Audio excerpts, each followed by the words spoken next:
வணக்கம். ஒரு சிஷ்யன் குருவிடம்,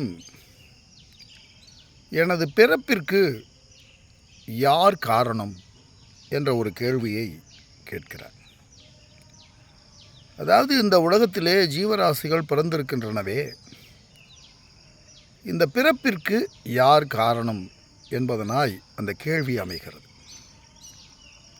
இது எல்லோர் மனதிலும் இருக்கிறது.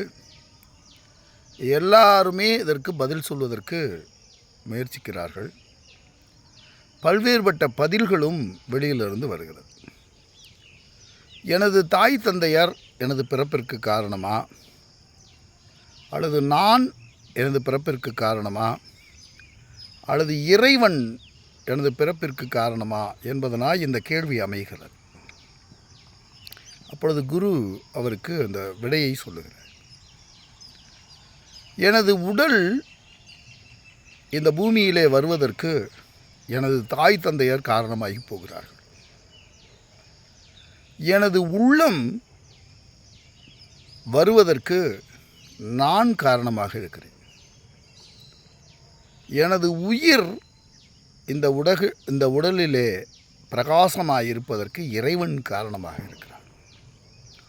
உயிருக்கு காரணம் இறைவன், உள்ளத்திற்கு காரணம் அவரவர், இந்த உடலுக்கு மட்டுமே காரணமாக இருப்பவர்கள் நமது பெற்றோர்கள் என்று அந்த சிஷ்யனுக்கு விளக்கி கூறுகிறார். இந்த உடல் என்ற அமைப்பு ஒரு தாய் தந்தையினுடைய சேர்க்கையினாலே உருவாகிறது. இது எல்லா ஜீவராசிகளுக்கும் பொருந்தும். எறும்பு முதற்கொண்டு யானை வரைக்கும் இந்த உடல் தத்துவம் உருவாவதற்கு, இந்த ஜட தத்துவம் உருவாவதற்கு ஒரு ஜடம், அந்த ஜடத்தினுடைய சேர்க்கையின் காரணமாக ஒரு வடிவத்தை எடுத்து அது வருகிறது. இந்த உள்ளம் என்ற அமைப்பிலே அகங்காரம், அதாவது எறும்பு தன்னை எறும்பென்றும், மனிதன் தன்னை மனிதன் என்றும், அந்த சூழலுக்கொப்ப அவரவர்கள் அதனை வடிவமைத்து கொள்கிறார். அதை பூரண சுதந்திரத்திற்கும் அதற்கான வழி உண்டு.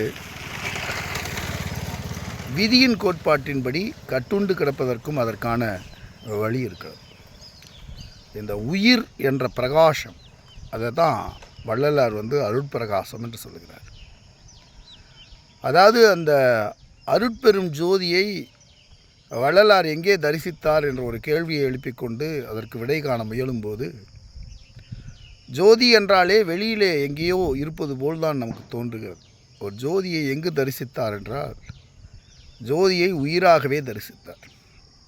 அந்த வார்த்தையில் அடங்காத, அந்த வார்த்தைக்குட்பட்டுள்ள ஒரு பொருளை விளக்குவதற்காக அவர் ஒரு பெயர் வைக்கிறார். அதுதான் அருட்பெரும் ஜோதி.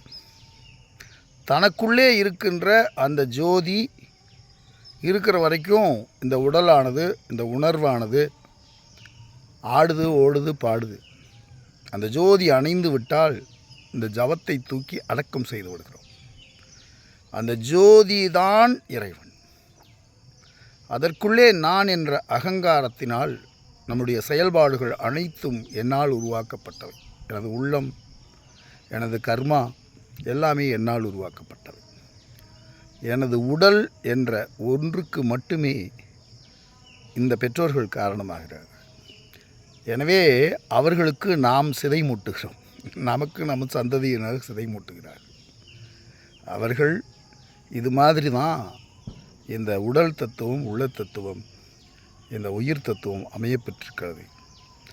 எனவே இது எல்லாத்தையும் இன்னும் கொஞ்சம் ஆய்வு செய்து பார்த்தோன்னா, அந்த உயிர் தத்துவமே மூலமானது, அதுவே அனைத்துமாக எங்கும் பிரகாசித்து கொண்டிருக்கிறது என்ற பதிலை அந்த சிஷ்யனுக்கு குரு விளக்கி கூறுகிறார். நன்றியும் வணக்கம்.